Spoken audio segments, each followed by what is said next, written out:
नाज़रीन, ब्रेक के बाद दोबारा आपको वेलकम बैक। सीधा अपने सवाल जवाब की तरफ चलते हैं। पहली कॉल लेते हैं जी। हेलो हेलो हेलो जी। खालिद साहब। हेलो जी हेलो।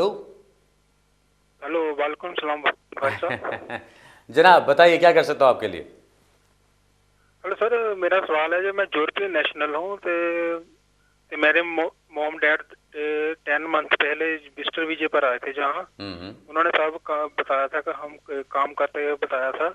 तो वह उसके बाद उनको रेगुलर 400 पाउंड भेज रहा हूँ मंथली। तो अब मैं उनका 10 महीने हो गए थे, मैं अब उनका फैमिली परमिट के लिए अप्लाई करना चाहता हूँ। तो उसके चांस हैं जो पहले उन्होंने मिस्टर विजय में बताया था काम करते थे, उसका कोई इफेक्ट तो नहीं पड़ेगा इस ओके। Family permit? यानी वो यहाँ पे विजिटर पे आए थे और उनको काम करना अलाउड नहीं था और वो काम कर रहे थे और उनको होम ऑफिस वालों को पता चल गया, यही हुआ था? अच्छा, मेरे ख्याल में कॉल चली गई पहले जी। हेलो जी जी बताएं। हेलो सर, जो मिस्टर विजय पर घूमने आए थे 10 दिन 10 मंथ पहले वापस मुड़ के विजय के अंदर।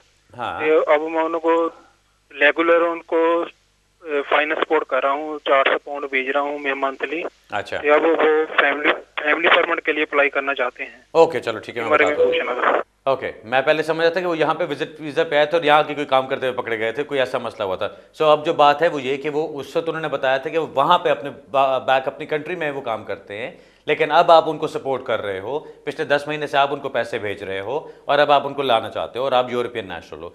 बिल्कुल काम आपका हो सकता है जी। उसमें काम करने का तरीका क्या है? पहले यूरोपियन नेशनल के यहाँ होने का मतलब ये है कि खाली उसके होने से कुछ नहीं होता।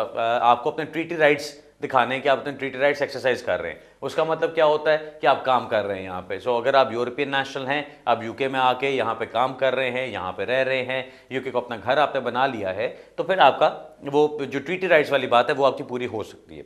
उसके बाद फिर सेकंड पॉइंट आता है कि जी आपने दिखाना है कि जी आपके जो डिपेंडेंट्स हैं वो उन डिपेंडेंट्स को आप अपने फैमिली परमिट पे यहाँ पे लेकर आना चाहते हो। अब आपके पेरेंट्स हैं, वो पहले काम कर रहे थे लेकिन अब पिछले 10 महीने से आप उनको पैसे भेज रहे हैं, उनका काम वगैरह वहाँ पे नहीं है, वो आपके ऊपर डिपेंडेंट हैं हर चीज़ के लिए, तो आप एप्लीकेशन उनके लिए कर सकते हैं। उनको वहीं से अपने आई एम गेसिंग इंडिया से उन्होंने अपनी एप्लीकेशन करनी होगी। वहाँ से वो जो एप्लीकेशन करेंगे वो यूरोपियन राइट्स के अंदर करेंगे एप्लीकेशन, यूरोपियन रेगुलेशंस के अंदर, और उसमें उन्होंने आपको यहाँ पे फैमिली परमिट के लिए ज्वाइन करना है। एप्लीकेशन आपकी ऑनलाइन भी की जा सकती है और जो उसकी रिक्वायरमेंट्स हैं वो भी आपको मेनली रिक्वायरमेंट्स आपने प्रूव यही करना है कि वो आपके डिपेंडेंट्स हैं। सो जो इशू आता है वहाँ पे वो ये आता है कि जब आपकी एप्लीकेशन को कंसिडर किया जा रहा होता है इमिग्रेशन अथॉरिटीज़ की तरफ से, तो वो कहते हैं कि जी जो लास्ट इन्होंने विजिट वीज़ा अप्लाई किया था उसमें तो उन्होंने बताया था इनका काम है, इनका ये है, इनका वो है, इनके पास सारा कुछ है। अब आप कहते हो कि आपके ऊपर डिपेंडेंट है। सो वो जो चेंज ऑफ सर्कमस्टांसेस वाली बात है वो सब आपको दिखाना होगा। आपको दिखाना होगा कि जी पहले अगर वो काम कर रहे थे तो आप काम क्यों नहीं कर रहे हैं, क्या उनका कोई ऐसा प्रॉब्लम हुआ, कोई मेडिकल रीज़न हुआ या कोई और वजह हुई जिस वजह से वो काम नहीं कर सकते। जो भी वजह थी अब वो आपके ऊपर डिपेंडेंट है, तो वो डिपेंडेंसी आपने शो करनी है। उसके लिए क्या चीज़ें होती हैं, मैं हमेशा ये सजेस्ट करता हूं अपने क्लाइंट्स को कि जी आप उनको अगर पैसे भेज रहे हैं डायरेक्टली उनके अकाउंट में पैसे भेजें।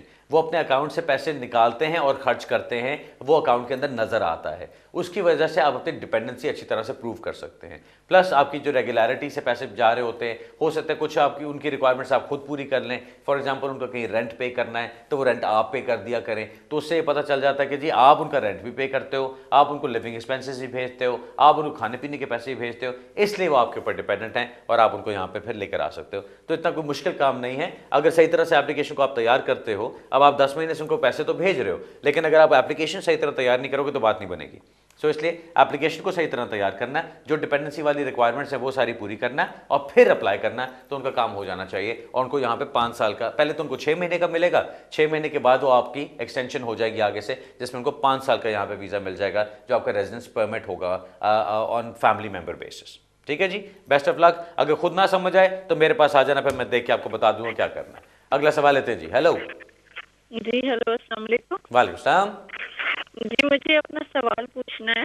जी मेरा सवाल में एंड में जो बताना है वो मैं पहले आपको बताती हूँ, और जो आखिर पहले बताना है वो बाद में बताती हूँ। बताइए। हम लोगों ने ना हमने अपना केस जमा कराया था फिर 9 जुलाई, जैसे होता है ना 7 साल के बिहाफ मेरे बेटे के लिए जी। और इस वक्त हमने अपील भी डाल दी हुई है। हाँ। और वो 2 साल हमारा केस चलता रहा 2012 9 जुलाई से, और इन्होंने अक्टूबर में रिफ्यूज किया, फिर वो हुआ JR किया क्योंकि अपील राइट नहीं दिया था, फिर कंसर्न ऑर्डर हुआ, फिर वो होते होते होते दिसंबर में इन्होंने हमारा रिफ्यूज करके अपील राइट दिया। तो अभी हमने अपील जमा करवाई है क्योंकि मेरा बेटा जिस वक्त आया था वो 4 साल का और अभी 14 साल का हो गया, जुलाई में 15 का हो जाएगा। ठीक। तो ये लोग हमें अभी हम क्या करें, हम स्टिल वेटिंग है। मेरे हस्बैंड को भी 12 साल इधर हो गया।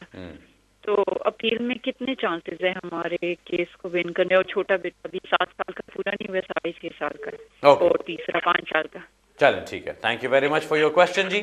आप यूँ सोचें कि जो वक्त आपने मुश्किल गुजारना था वो आपका अब गुजर चुका है। जो आपने सारी वो मुश्किलात झेलनी थी ना, वो आपका अब गुजर चुका है। अब आपका स्टेटस मिलने का टाइम है।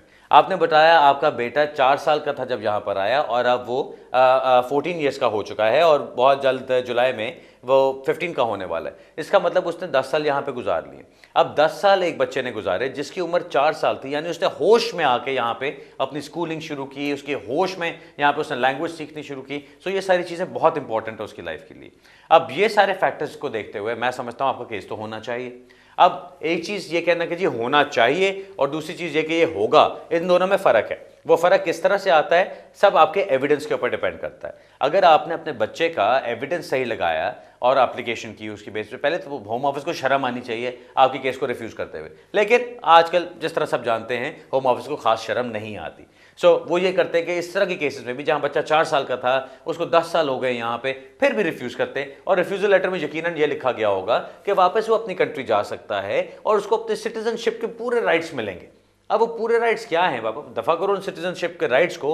उसको जो चीज़ चाहिए वो एक कंटिन्यूटी चाहिए, उसको ये चाहिए कि वो अपनी लाइफ में चलता रहे जिस तरह से वो चल रहा है। जो चीज़ उसने अपने होश में देखी है वही चीज़ उसके सामने जाए। Section 55 borders and citizenship act जो कहता है, जो फैक्टर्स उसके अंदर कहता है बच्चों के लिए, ये वो सारे फैक्टर्स इसके अंदर आते हैं। सो केस आपका वो वाला है जिसको कि इंशाल्लाह आपको जीतना चाहिए। अब वो आप जीतेंगे कि नहीं वो सब आपकी प्रेपरेशन पे डिपेंड करता है। इसमें मैं सिर्फ ये कहूँगा, एक सोशल सर्विसेज की रिपोर्ट ज़रूर लगाइएगा साथ, जो कि आपके बच्चे को स्टडी करें, आके देखें और बताएं कि ये बच्चा कितना इस्टेब्लिश हो चुका है यहाँ पे, और इसको यहाँ से अगर निकाला जाता है तो इसके ऊपर क्या फ़र्क पड़ता है। अक्सर इस तरह के केसेस में ये होता है कि बच्चों ने जो लैंग्वेज स्किल्स सीखी होती हैं वो लैंग्वेज भी उनकी इंग्लिश मेन लैंग्वेज होती है। सो वो उन्होंने ये भी देखना है कि जी क्या आपका बच्चा आपकी वो मदर टंग बोलता है कि नहीं, क्या वो अपनी कंट्री में जाकर आराम से सेटल हो सकता है। ये लैंग्वेज का भी एक फैक्टर आता है, लेकिन लैंग्वेज का फैक्टर ऐसा नहीं कि आप कहें कि जी यही विन ऑल फैक्टर है या लूज ऑल फैक्टर है। मैंने एक केस में ऐसा भी देखा था, वहाँ पर हमने जो जाके बहस की थी कि जी आप अगर यहाँ से उठ के बच्चे को कह दें कि जी अमेरिका चले जाओ, क्या वो सब सही है? वो इंग्लिश तो बोलता है यहाँ पे भी, वो वहाँ पे भी जाके इंग्लिश बोल लेगा, वो कोई मसला नहीं है। लेकिन क्या अमेरिका में भेज के उसको, क्या उसकी लाइफ उसी तरह चलेगी जिस तरह अभी चल रही है? नहीं। द पॉइंट इज नॉट कि उसको वापस अपनी कंट्री ही भेजा जाए, आप उसको कहीं पे भी भेज दें, चाहे वो इंग्लिश बोलता भी हो वहाँ पे जाके, उसको फिर भी कंप्लीटली एक कल्चर शॉक मिलेगा, एक बिल्कुल डिफरेंट सर्कमस्टांसेस मिलेंगे। और ये सारा जो बच्चों का राइट है वो सारा बेस ही इस चीज़ के ऊपर करता है कि बच्चे की लाइफ के अंदर कोई खलल नहीं आना चाहिए, कोई ऐसी डिफिकल्टी नहीं आनी चाहिए कि बच्चा अपने एकेडमिक लाइफ से हटे। अब वो जिस स्टेज पे है वो 14-15 की रेंज में आ गया हुआ है, अब वो टीन्स के अंदर है। अब ये टीन्स तो वैसे ही बड़ी डिफिकल्ट स्टेज होती है बच्चे की लाइफ की। अब उनके अंदर आप उससे कहेंगे जी तुम्हारी कंट्री चेंज कर दी जाए, तुम्हारे फ्रेंड्स चेंज कर दिए जाए, तुम्हारी लैंग्वेज चेंज कर दी जाए, तुम्हारी एजुकेशन चेंज कर दी जाए, तो क्या वो नॉर्मली आगे चल सकता है? और इसके ऊपर मैं ये पॉइंट कहता हूं कि अगर आप इसको फाइट करें, इसके ऊपर आर्ग्यू करें, तो आपका बड़ा अच्छा केस बनता है। आपने बताया कि आपको दिसंबर में उन्होंने अपील का राइट दिया, अपील आपने कर दी हुई है। मेरा आपको मशवरा यह है, please please please make sure कि आपकी अपील को बहुत अच्छी तरह प्रेजेंट किया जाता है। आप किसी सही वकील के पास हो, किसी लल्लू पंजू मुकी माउस के पास नहीं जाना जो कि काम अपना ना जानता हो। किसी ऐसे के पास जाइए जिसके पास एक्सपीरियंस हो, जो अपना काम अच्छी तरह जानता हो, जो कोर्ट में जाके आपके केस को सही तरह प्रेजेंट कर सके और जीत के निकले। बिकॉज अब आपकी ये जीतने की स्टेज आ चुकी है। जैसा मैंने शुरू में आपको बताया, आपने बहुत सारी मुश्किलात झेल ली हैं, लेकिन अब वो टाइम है जब आपको स्टेटस मिलना चाहिए इसके ऊपर। ऑलराइट जी, बेस्ट ऑफ लक। अगर नहीं मिलता तो well let's not go there, आपको स्टेटस मिलना चाहिए। All the best. अगला सवाल लेते हैं जी। Hello hello hello sir, hi, मैं जी, हेलो भी जी। बोल रही हूँ। हेलो। हेलो, हाँ जी सर, आवाज आ रही है जी सर? बिल्कुल आ रही है, बताइए। हाँ जी सर, मेरा क्वेश्चन ये है कि मैं यहाँ पे 2010 में मैं यूके में टियर 2 वीजा पे आई थी।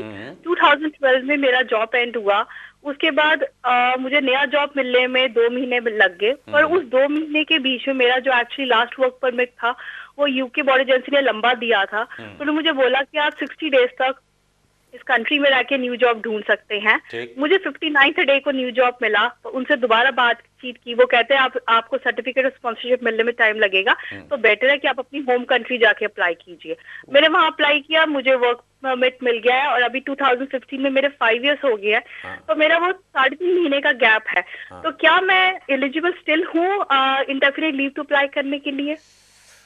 ट्रिकी क्वेश्चन जी। ट्रिकी क्वेश्चन इसलिए है कि जो इमिग्रेशन रूल्स कहते हैं वो ये है कि आपने कंटिन्यूअस 5 इयर्स यूके में गुजारे हैं with your work permit status. अब आपका स्टेटस वो चलता जा रहा था, लेकिन जहां पे आपका वो गैप आता है बीच में, वो गैप में ये कि 59th डे को जाके आपको वर्क परमिट इशू कर रहे हैं या आपको सब कुछ मिल रहा है या आपको जॉब मिल रही है, सॉरी जॉब आपको मिली है। अब उसका जो प्रोसेस करने वाला था उसमें आपको टाइम लग गया। सो वो 3.5 महीने का जो आपका गैप आया है वो एक गैप है।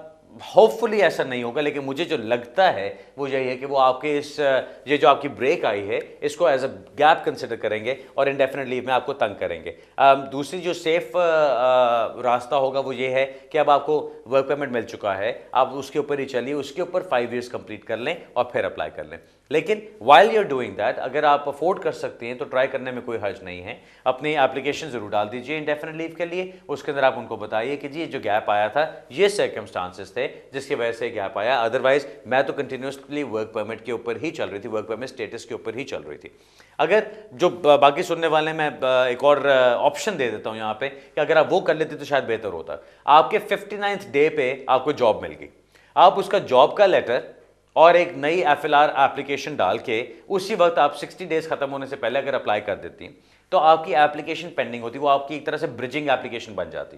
वो एप्लीकेशन आपकी पेंडिंग होती है, एफएलआर पे आप डाल देती, साथ ही आप अपने अप्लाई कर देती उसके लिए स्पॉन्सरशिप लाइसेंस वगैरह के लिए और स्पॉन्सरशिप सर्टिफिकेट्स के लिए, जो भी उसमें टाइम लगना था। अब जो आपकी एफएलआर एप्लीकेशन थी उसके अंदर अगर आप ये कहते हैं कि जी मुझे जॉब मिल गया है, अभी प्रोसेस चलना है, लेकिन मैं नहीं चाहती कि मेरा स्टेटस खराब हो, वो कंटिन्यूअस 5 इयर्स जो चल रहे हैं वो उन्हीं कंडीशंस के ऊपर चलने चाहिए, इसलिए मैं ब्रिजिंग एप्लीकेशन डाल रही हूँ। तो ये होता कि आपकी 59th डे पे जब आपकी वो एप्लीकेशन डलती तो जब तक वो एप्लीकेशन पेंडिंग रहती, section 3C would have kicked in.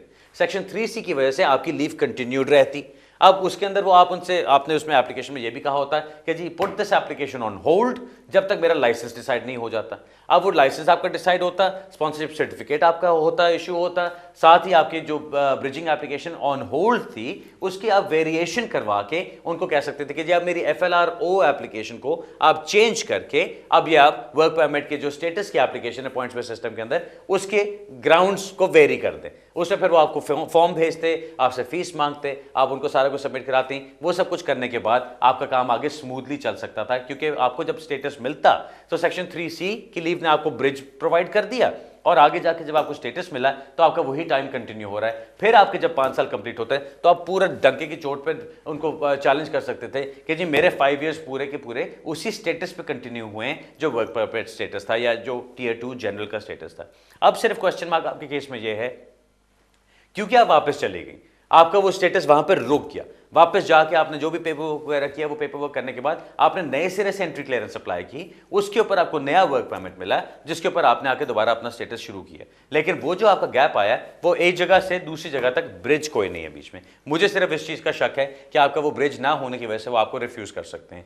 लेकिन क्योंकि आपके पास अभी स्टेटस चल रहा है, अगर आपने इंडेफिनिट लीव के लिए अप्लाई किया और उसको रिफ्यूज कर भी दिया तो आपके अभी के स्टेटस पे कोई फर्क नहीं पड़ेगा। सो इसलिए अगर आप ट्राई कर सकती हैं, अगर आप अफोर्ड कर सकती हैं तो give it a shot, try करें, उनको एक्सप्लेन करें सिचुएशन क्या थी। कोई पता नहीं होता, कहीं पे शायद आपको कोई इसमें फायदा मिल जाए। लेकिन फ्रैंकली अगर आप मुझसे पूछेंगे जी बिल्कुल हाँ या ना में जवाब दो तो मैं कहूंगा कि मुझे मुश्किल लगता है कि आपके 5 इयर्स को वो कंटिन्यू करेंगे इस तरह। ऑलराइट जी, वेरी सॉरी फॉर दैट। अगला सवाल लेते हैं। हेलो जी, hello, how can I help?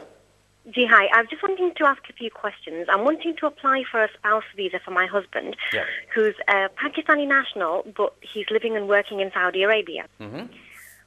So first of all, does he require the TB test? Because I've read that he doesn't need it if he's been out of the country over 6 months. Yep.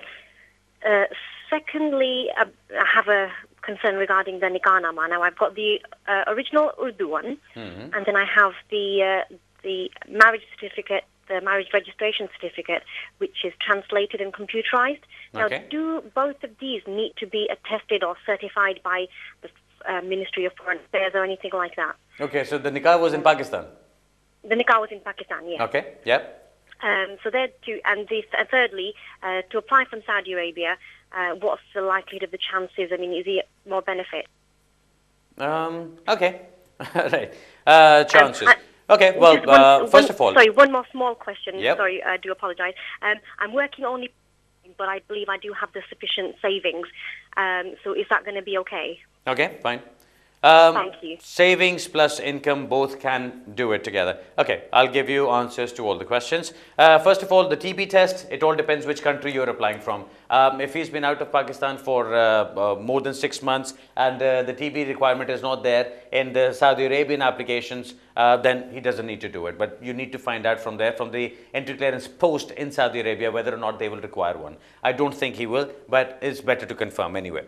Secondly, you talked about the nikah certificate. That was in Urdu, that is in Urdu, and if he's going to be applying from the Republic of Saudi Arabia, does he need to have an attestation or anything like that? I would say that it is probably better to have it done by the Ministry of Foreign Affairs there, because it may be a requirement. Again, it's something which is a procedural thing which they will be able to tell you at the entry clearance post. Thirdly, you asked about the likelihood. Is there any benefit from applying from Saudi Arabia?